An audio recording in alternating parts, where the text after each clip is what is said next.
My name is Janice Combs, and Sean Combs is my only child. I am writing this letter to implore your honor to please have mercy on my son. Sean has always been a loving and caring son. On December 21st, I will be 85 years old.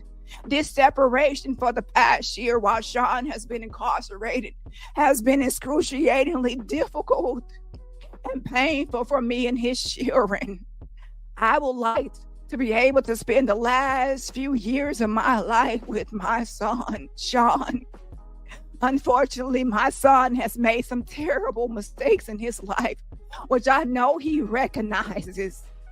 Sean was 2 years old when his father passed away, and I raised my son as a single mother.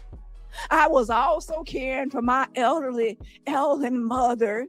I worked 3 jobs to provide my son a good education. I drove a bus from 7 a.m. to 4 p.m., Monday through Friday. Then in the evenings, I worked at the United Cerebral Palsy Home, caring for patients. I also worked on the weekends as a salesperson in a clothing store. When my son was 9 years old, tragedy struck the family again. We were informed that my brother had died of a drug overdose, leaving his 5-year-old daughter Keisha an orphan. My brother and my niece were my only remaining family members. At the time of his death, I suddenly found myself having to adopt my niece to prevent her from going into foster care. Despite all these traumatic experiences, Sean somehow managed to be a good student. He's a good student, Savannah. He's a good student, Savannah. He performed well in school and always promised to work hard to provide for me so that I would not have to work 3 jobs ever again. As a teenager, he worked as a newspaper delivery boy and held other after-school jobs to assist with the household expenses. Nothing was really easy for my son growing up. Even when he started making his music, he faced rejection. And the clubs would not play his music.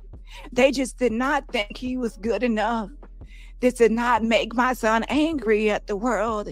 He kept on going, never giving up until eventually his hard work paid off. He did become very successful. I have to say that I saw how success also came with a tremendous amount of responsibilities, which was sometimes overwhelming. Still, with all that, my son managed to be present for his children, caring, loving, and making sure the children's needs were met and instilling values in them.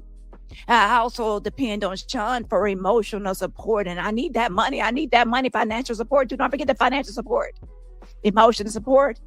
He always looked after my health and well-being. This was crucial as I have no one else to care for me.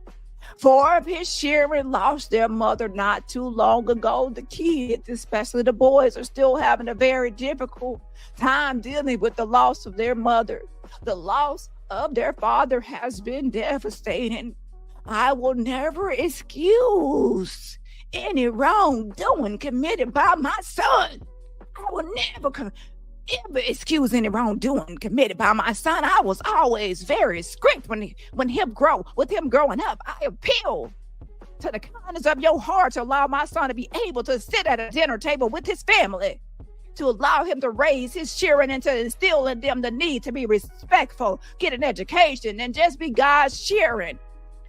Love in their hearts. Please allow my son to be present in his children's lives and be able to answer any questions his children may have, to be able to help them through any difficulties that they might encounter in their lives. I beg your honor to let him help them through the healing processes from the loss of their mother and the pain and sleepless nights they have had since Sean's incarceration. My health has deteriorated these last couple of years. I had 2 brain surgeries and monthly follow-ups. I am having a really difficult time controlling my diabetes. My doctor informed me that the diabetes has affected my heart, which may result in a stroke. I don't know how much longer I will be around, but I will love to be able to see him and his children together again. Respectfully submitted, Janice Combs, Sean Diddy Combs' mother.